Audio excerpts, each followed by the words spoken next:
Assalamualaikum warahmatullahi wabarakatuh.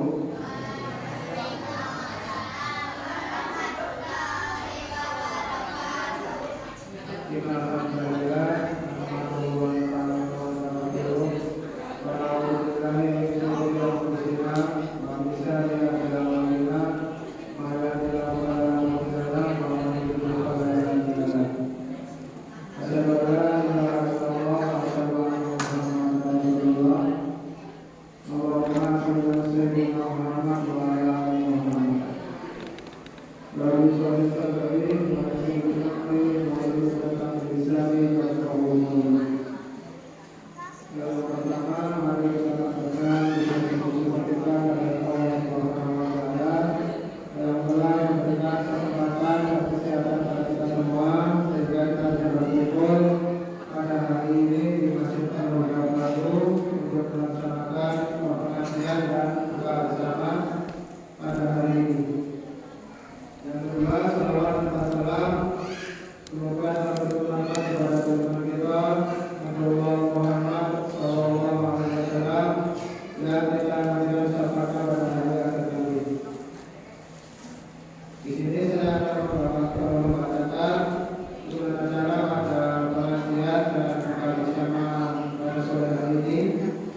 Alhamdulillahilladzi arsala rasulahu bil huda wa dinil haq yudhhirahu 'ala dini kullih wa kafa billahi shahida.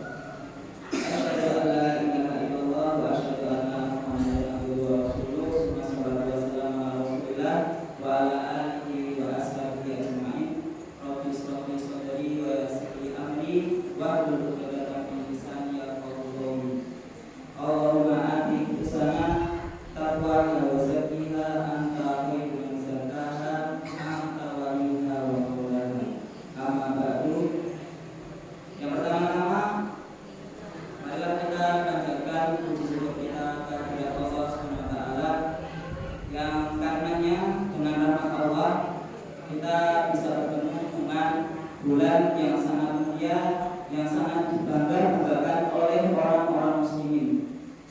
Karena dengan kasih sayang Allah juga semua yang berkaitan dengan Al-Quran itu mulia dari Allah Subhanahu wa taala, kemudian disampaikan, dipesankan kepada malaikat Jibril, yang dimana Jibril itu adalah pemimpin dari para malaikat-malaikat. Kemudian dari malaikat Jibril Amin kepada Nabi Muhammad SAW, dan ini adalah nabi terakhir dan tidak ada nabi setelah Nabi Muhammad, dan pemimpin nabi-nabi dan rasul-rasul pada sebelumnya. Kemudian Al-Quran ini diturunkan di saat pada bulan Ramadan. Padahal kemudian ketika pada bulan Ramadan Nabi Muhammad selalu menyetorkan wahyu-wahyu yang diturunkan oleh Allah, yang telah diturunkan oleh Allah pada setiap bulan Ramadannya. Kemudian pada puncak-puncaknya diturunkan Al-Quran, yaitu pada malam Lailatul Qadar, yang dimana lebih baik daripada 1000 bulan. Dan semua itu adalah sesuatu yang mulia, sehingga ketika kita sempat untuk membaca Al-Quran, maka kita pun ikut menjadi mulia. Mengapa? Karena Al-Quran itu adalah firman Allah Ta'ala, kalamullah, sehingga siapapun yang membaca Al-Quran maka ia akan menjadi mulia. Shalawat serta salam marilah kita panjatkan kepada pasangan kita Nabi Muhammad SAW, yang karena beliau agama ini menjadi hidup dan dikenal oleh seluruh dunia, hingga dikenal pula oleh penduduk-penduduk langit. Bukan hanya dikenal, tapi sangat-sangat dikenal. Bapak-bapak, ibu-ibu, mas-mas, mbak-mbak, dan adik-adik, rahimahullah wa rahimahullah. Sebagaimana yang telah kita ketahui bersama, bulan Ramadan adalah disebut juga dengan bulan Al-Quran, yang dimana Al-Quran itu diwahyukan, diturunkan kepada Nabi Muhammad SAW, yang dimana Al-Quran ini adalah benda yang paling kita muliakan di agama ini atau kita keramatkan, sehingga ketika kita punya alat buku ataupun sesuatu alat buku yang istimewa, yang dimana kita letakkan Al-Quran pada atas, bagian paling atas, sehingga dimana kita ingin membacanya lagi, hingga Al-Quran itu kita berharap bahwa Al-Quran ini terhindar dari najis dan tidak rusak. Dan Al-Quran ini sumber kehidupan bagi manusia, entah itu bagi umat muslim sendiri ataupun orang-orang yang tidak mau bersyahadat. Karena di dalam Al-Quran ini terkandung hukum-hukum yang dimana diatur dari mulai kita bangun tidur hingga kita berkembali. Dalam Al-Quran, yaitu Al-Qur'anu hudal linnasi wa mau'izatul muttaqin, yaitu petunjuk bagi manusia dan nasihat. Karena dalam Al-Quran itu adalah yang membuat kita paham apa itu puasa, apa itu zakat, apa itu haji. Karena suatu nasihat yang disampaikan, sebaik-baik nasihat itu adalah dari Al-Quran. Karena Allah Subhanahu wa taala berfirman, "Ya ayyuhalladzina amanu kutiba alaikumusiyam kama kutiba alal ladzina min qablikum la'allakum tattaqun." Nah, Allah berfirman yang artinya, wahai orang-orang yang beriman, telah tiba kepada kalian suatu puasa alaikumusiyam kama kutiba alal ladzina min qablikum, sebagaimana telah ditetapkan bagi orang-orang terdahulu agar kalian bertakwa. Dan dalam Al-Quran ini ada kisah menarik dari tabi'in yang beliau bertemu dengan sahabat-sahabat Rasulullah, tapi tidak bertemu dengan Rasulullah sendiri. Nama beliau Ahnaf bin Qais. Di mana kisah beliau ini adalah tentang merenungi ayat-ayat Al-Quran yang dimana banyak di saat itu banyak para orang-orang filsuf barat yang dimana ini membuat tipe-tipe kepribadian. Karena yang aslinya dalam Al-Quran itu banyak sekali tipe-tipe kepribadian dalam menuju akhirat. Suatu kali beliau ini duduk, kemudian membuka Al-Quran dan bertemu dengan firman Allah, "Sesungguhnya telah kami turunkan kepada kamu sebuah kitab yang di dalamnya terdapat dzikrukum, penyebutan tentang dirimu atau sebab-sebab kemuliaan bagimu. Maka apakah kamu tidak memahaminya?" Tatkala membaca ayat tersebut, dia bergumam, "Saya akan membaca mushaf Al-Quran dan mencari ayat yang menyebutkan tentang karakter diriku hingga aku tahu tipe orang seperti apa aku dan kaum mana yang paling mirip denganku."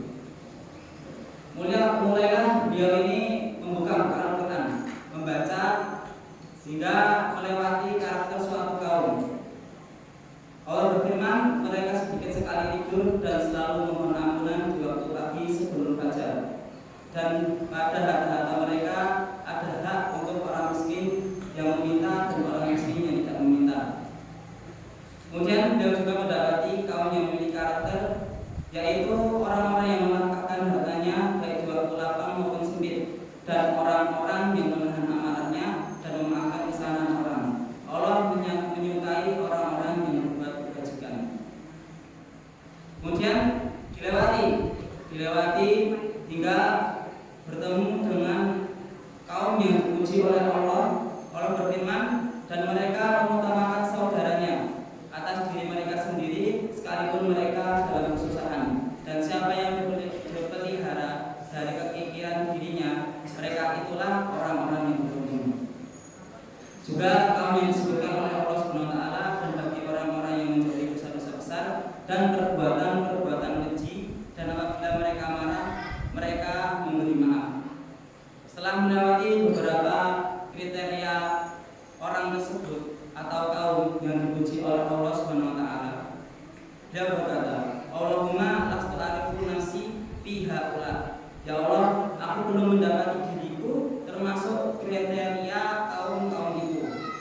Ini adalah artinya beliau ini adalah orang yang taat ibadah, membaca Al-Quran, menghatamkan tiga hari sekali dalam riwayat.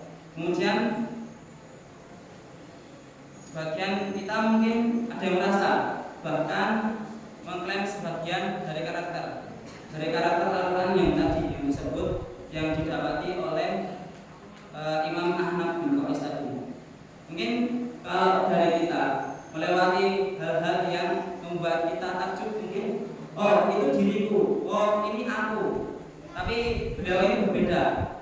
Allahumma lastu a'rifu nafsi fi haula. Ya Allah, aku tidak menemukan diriku pada orang-orang tersebut. Kemudian anak beliau sini karena beliau menyadari bahwa ayat-ayat menyebut sebuah kebaikan disebut sebagai keunggulan amal, bukan sekedar pernah beramal. Bedakan antara pernah beramal dan komitmen dalam beramal, sehingga kemudian orang-orang yang konsisten tidak menjaga kualitas amal yang menjadi unggulan amalnya. Karena itu beliau tidak mengklaim dirinya telah memiliki karakter sempurna, salah satu golongan yang disebut oleh Allah, yang dipuji oleh Allah tersebut. Kemudian Imam Ahmad bin Qais ini melewati membaca lagi sesungguhnya mereka dahulu apabila dikatakan kepada mereka la ilaha illallah, mereka menyombongkan diri. Ada lagi kaum yang tatkala ditanya apakah yang masukkan kamu ke dalam safar, mereka menjawab kami dahulu tidak termasuk orang-orang yang mengerjakan sholat dan kami tidak pula memberi makan orang miskin. Setelah beliau membaca beberapa kriteria orang-orang yang celaka, dia berkata, ya Allah, aku berlepas diri kepadamu dari perilaku yang seperti itu. Karena memang beliau tidak, dalam riwayat para tabi'in, para sahabat-sahabat beliau, tidak ada sahabat teman-teman beliau ini mendapati Imam Ahmad bin Qais ini melakukan perbuatan tercela. Kemudian sampai di sini Imam Ahmad bin Qais merasa belum menemukan karakter yang cocok dengan dirinya. Maka beliau terus membaca, terus membolak-balik mushaf sehingga bertemu dengan firman Allah, wa akharuna taraku bi qulubihim khalaqu amalan shalihan wa akhara sayyi'a asallahu ayyatuba alaihim innallaha ghafurur rahim. Dan ada pula orang-orang lain yang mengaku dosa-dosa mereka mencampur baurkan pekerjaan yang baik dengan pekerjaan lain yang buruk.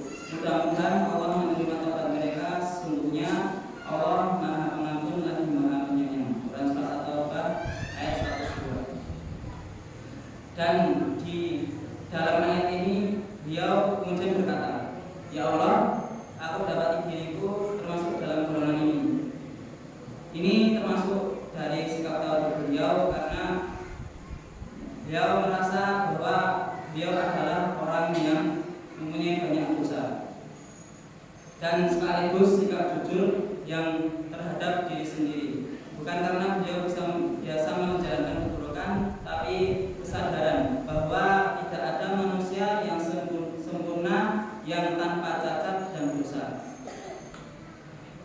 Dan beberapa kesalahan dan dosa yang dianggap remeh oleh kebanyakan orang, bagi beliau itu adalah sesuatu yang besar. Dan begitulah karakter ulama, innama yakhshallaha min ibadil ulama. Sesungguhnya yang takut kepada Allah di antara hamba-hambanya adalah ulama. Beliau pernah melakukan kesalahan dan dengan taubat beliau berharap Allah memberikan ampunan untuk dirinya. Kemudian dalam Ramadan ini juga disebut bulan yang ampunan, bulan pengampunan. Karena Rasulullah SAW sabda, man shoma Ramadana imana wa ihtisaban ghufira lahu ma taqaddama min dhanbi.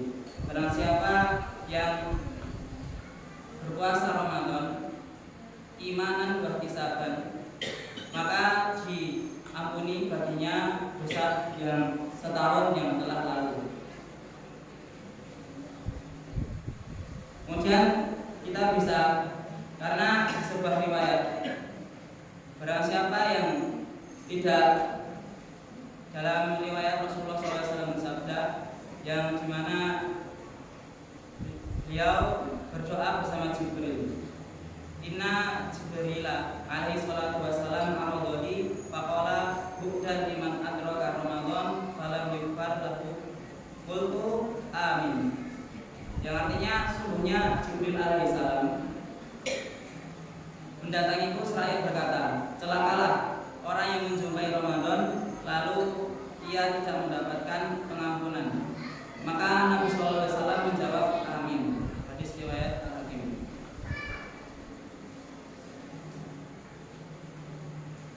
Dan tapi perlu diketahui bahwa dalam hadis tersebut, dalam diampuninya segala dosa yang telah lalu, itu perlu diketahui ada syarat yang perlu kita pahamkan, bahwa ketika kita ingin diampuni dosa-dosa yang telah lalu, itu kita harus menghindari dosa-dosa besar ketika bulan Ramadan ini.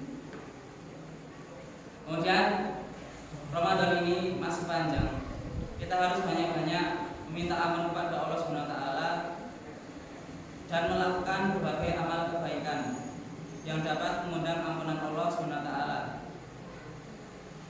Ada beberapa yang bisa kita amalkan untuk meraih ampunan Allah. Yang pertama yaitu dengan memaafkan kesalahan orang lain terhadap diri kita. Allah berfirman, "Wala ya'tali ulul fadli minkum wasa'ati al-yu'tu uli qurba wal masakin wal muhajirin fi sabilillah wal ya'fu wal yasfahu alla tuhibbuna ayaghfirallahu lakum wallahu ghafurur rahim." Dan hendaklah mereka memaafkan dan berlapang dada. Apakah kamu tidak ingin Allah mengampunimu? Dan Allah adalah Maha Pengampun lagi Maha Penyayang. Alhamdulillah, pada bulan Ramadan ini kita banyak dilatih untuk tidak membalas kejahatan orang lain dengan kejahatan yang sama. Bahkan kita diperintahkan untuk memaafkannya dan menghadapi dengan kata-kata yang lembut. Karena dalam Ramadan ini, jikalau kita tidak sabar sedikit, walaupun kita cuma marah, mengomel, ataupun yang paling sering itu menggibah, itu bisa mengurangi pahala kita pada bulan Ramadan. Kemudian meraih ampunan Allah yang kedua yaitu untuk mengikuti sunnah-sunnah Rasulullah SAW. Allah berfirman, "Qul in kuntum tuhibbunallaha fattabi'uni yuhibbukumullahu wa yaghfir lakum dzunubakum wallahu ghafurur rahim." Katakanlah Muhammad, jika kamu benar-benar mencintai Allah, ikutilah aku. Niscaya Allah mengasihi dan mengampuni dosa-dosamu. Allah Maha Pengampun lagi Maha Penyayang. Dan pada bulan Ramadan ini kita lebih optimal dalam mengikuti sunnah-sunnah Rasulullah, baik dalam kita makan sahur ataupun dalam berbuka, kemudian dilanjut dengan sholat tarawih, kemudian tadarus Al-Quran. Semua itu adalah sunnah-sunnah Rasulullah. Bahkan Rasulullah pun mengajak bagi orang-orang yang tidak mau berbuka dan sahur, maka orang yang tidak memakan sahur, maka ia seperti orang-orang Yahudi dan orang-orang yang tidak berbuka puasa dan langsung melanjutkan puasanya sampai 30 hari, maka ia seperti orang Nasrani. Dan semua amal-amalan ibadah Ramadan lainnya, karena kita yakin bahwa amal ibadah yang tidak berdasarkan contoh dari Rasulullah SAW tidak akan diterima oleh Allah SWT. Yang ketiga, meraih ampunan Allah dengan merealisasikan ketakwaan. Ya ayyuhalladzina amanu in tattaqullaha yaj'al lakum furqana wa yukaffir ankum sayyi'atikum wa yaghfir lakum wallahu dzul fadlil azim. Hai orang-orang yang beriman, jika kamu bertakwa kepada Allah, niscaya Dia akan memberikan kepadamu furqan dan menghapuskan segala kesalahan dan mengampuni dosa-dosamu. Dan yang disebut oleh orang yang disebut sebagai orang yang bertakwa itu adalah orang-orang yang menjauhi larangan-larangan Allah serta mengamalkan perintah-perintah Allah Subhanahu wa taala. Kemudian agar kita menjadi orang yang bertakwa, maka kita dalam Ramadan ini optimalkan sebaik mungkin amalan-amalan yang sudah diajarkan oleh Nabi SAW dalam menghadapi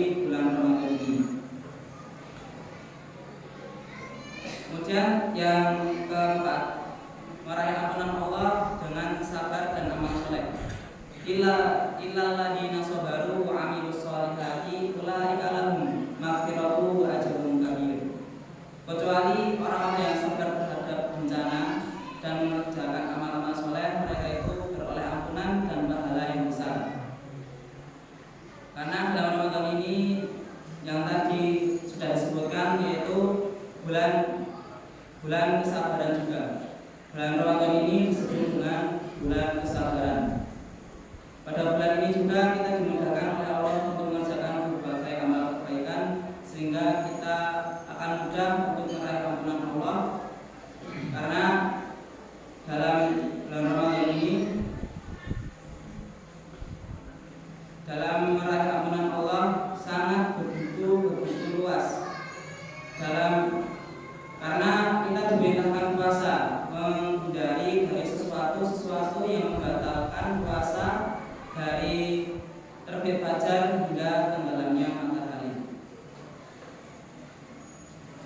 Dan ketika dalam menggapai ampunan Allah, maka kita diperintahkan untuk sebenar-benarnya taubat, sehingga itu adalah menjadi kunci kita diterimanya amal pada bulan Ramadan ini. Dalam bulan Ramadan ini diwajibkan bagi kita juga untuk meninggalkan makan, minum, dan segala yang membatalkan siang hari Ramadan. Karena tidak lain karena kita takut kepada Allah dan berharap mendapatkan pahala besar, kita betul-betul menahan diri kita dari makan dan minum atau hal-hal yang membatalkan puasa, meski tidak ada seorang pun yang melihat kita. Tapi ketika seseorang sudah mencapai puncak-puncaknya iman sehingga menjadi ihsan, maka dia akan merasa diawasi oleh Allah Subhanahu wa taala entah dimanapun ia berada.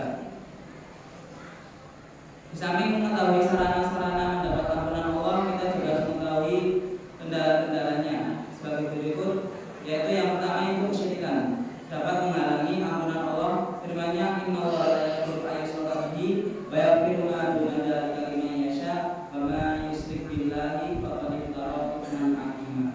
Sungguhnya Allah tidak akan mengampuni dosa syirik, dan Dia mengampuni segala dosa yang selain dari syirik itu bagi siapa yang menghendakinya.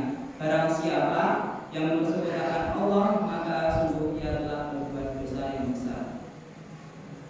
Kemudian yang menjadi penghalang mendapatkan ampunan Allah yang kedua yaitu kekafiran dapat menghalangi dari ampunan Allah SWT. Firman Allah, innal ladzina amanu tsumma kafaru tsumma izdadu kufra lam yakunillahu yaghfir lahum. Yang artinya sungguhnya orang-orang yang beriman kemudian kafir, kemudian beriman pula, kemudian kafir lagi, kemudian bertambah kekafirannya, maka sekali-kali Allah tidak akan memberi ampunan kepada mereka. Karena orang kafir itu dibagi dua golongan. Yang pertama, kafir yang dimana ia sejak lahir sudah tidak awalnya dari kecil seorang bayi itu mengalami fitrah. Fitrah itu orang yang mengatakan syahadat. Kemudian siapa yang membuat kafir, siapa yang membuat orang ini keluar dari agama Islam? Orang tuanya. Karena Nabi SAW pernah bersabda, sungguhnya bayi-bayi yang lahir itu adalah dalam keadaan fitrah, kecuali orang tuanya yang membuat mereka Yahudi, Nasrani ataupun Majusi. Kemudian kafir yang kedua itu kafir yang dimana ia pernah berislam kemudian keluar dari agama Islam, murtad.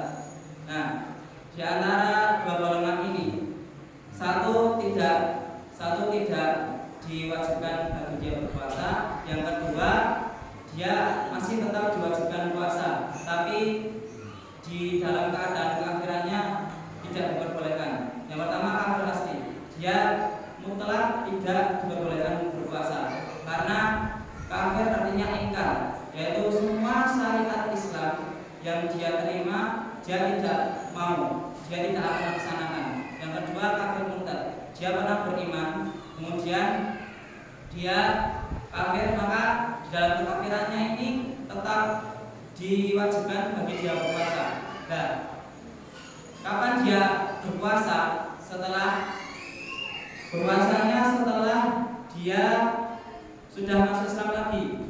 Mungkin kalau misalnya tahun kemarin orang ini dia ini Islam, kemudian tahun yang kedua. Tahun yang kedua ini dia pindah agama, kemudian masuk Islam lagi pada tahun yang ketiga. Maka tahun yang kedua itu dia mengqadha suatu pahala, mengqadha puasa dia sampai 1 tahun. Maka dari situ kita hindari dari keluar dari agama Islam ini, karena suatu konsekuensi yang diterima setelah masuk Islam ini sangat berat, sehingga barang siapa yang mengerjakannya pada akhir zaman ini mungkin tidak akan kuat. Kemudian sebelum saya tutup, Bapak Ibu, menyampaikan generasi Al-Quran itu akan tetap ada sampai Al-Quran ini diangkat oleh Allah Subhanahu wa Ta'ala. Maka pertanyaannya, apa kontribusi kita terhadap memuliakan Al-Quran ini? Mungkin kita ini belum hafal Al-Quran, tapi mungkin anak-anak kita nanti ini, yang anak-anak kecil, yang main-main ini, yang sering main, yang sering ya masih mungkin kalau bisa, kalau tidur masih tiduran, masih ya suka bercanda, mungkin itu nanti adalah generasi-generasi yang membuat masjid ini hidup. Maka dari situ Bapak Ibu, kita dukung anak-anak kita untuk menghafal Al-Quran. Mungkin mulai dari disuruh TPA, yang angkat TPA, angkat TPA sana. Ini ada mbak-mbaknya atau mas-masnya yang ngajar. Kemudian walaupun cuma anaknya itu cuma bisa alif bata, gak apa-apa loh. Dia disuruh TPA. Mungkin ke jenjang berikutnya kita dipondokkan agar gimana? Karena itu yang menjadi bekal kita. Anak-anak itu menjadi bekal kita. Karena seorang ulama pernah berkata, al-um madrasatul ula. Seorang ibu adalah sekolah pertama. Yang aslinya, kata ustaz saya, yang aslinya orang tua itu adalah orang yang berkontribusi besar dalam mengajarkan Al-Fatihah. Kenapa? Karena Al-Fatihah ini satu surat yang cuma pendek, 8 atau 7 ayat. 8 Al-Fatihah 7 ayat. Nah, dalam 7 ayat ini dibaca oleh anak kita sehari minimal 5 waktu. Sehari 5 waktu. Berapa pahala yang kita dapat? Karena Rasulullah SAW bersabda, setiap bacaan, setiap huruf yang dibaca oleh seseorang itu dihitung sebagai satu kebaikan. Dalam satu kebaikan itu dikali 10. Ketika kita pondokkan Bapak Ibu, dalam akhir zaman ini kita mendapati bahwa berita yang tidak baik pada pondok pesantren kita, yang dimana itu mempengaruhi suatu tren dari pondok pesantren. Mungkin kita merasa nanti kalau kita pondokkan, apakah anak kita seperti ini? Kalau ibu, kalau kita pondokkan anak-anak kita harus tahu ustadz atau ustadzahnya. Kita tahu ustadz-ustadzahnya biar kita percaya bahwa pondok ini tidak mengalami seperti hal-halnya di pondok pesantren yang sudah viral di berita media kita. Karena suatu yang mengaruhi dalam pondok pesantren itu cuma kecil. Dalam pondok pesantren itu masalah dalam santrinya pun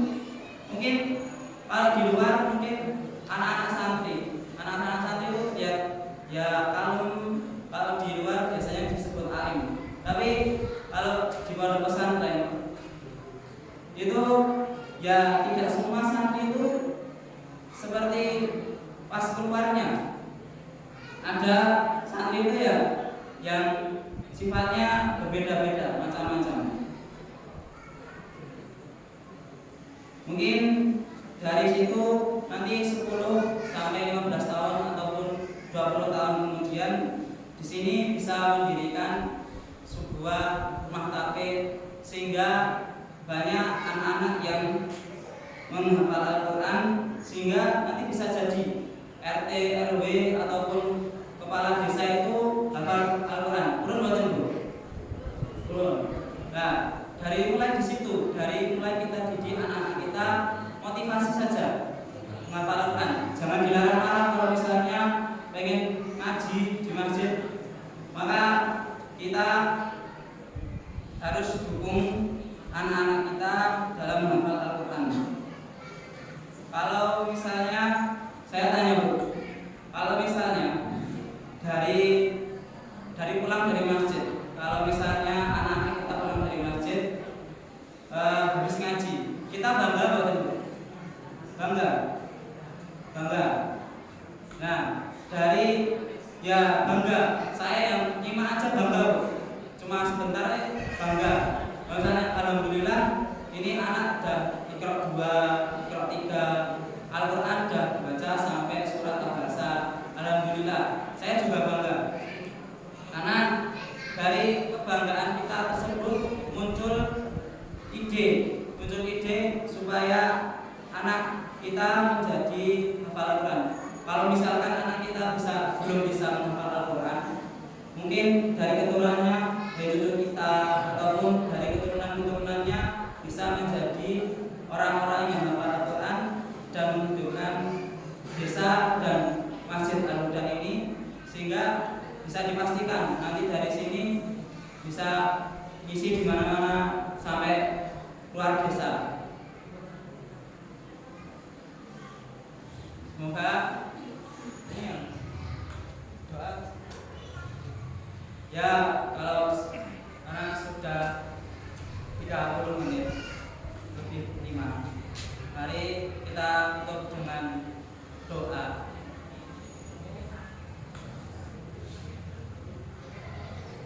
Allahumma sholli ala sayyidina Muhammad wa ala alihi wa sahbihi ajma'in. Allahumma ighfir lana wa li walidina wa li masayyidina wa li a'immatil muslimin wal mu'minin wal mu'minat al-ahya minhum wal amwat innaka sami'un qarib ya qadiyal hajat.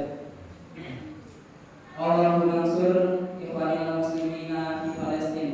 Allahumma ansur ikhwanil muslimina fi Palestin. Allahumma ansur ikhwanil muslimina fi Palestin wa fi Suriah wa fi kulli makan wa zaman wa fi baladina khawassah fi balad Indonesia.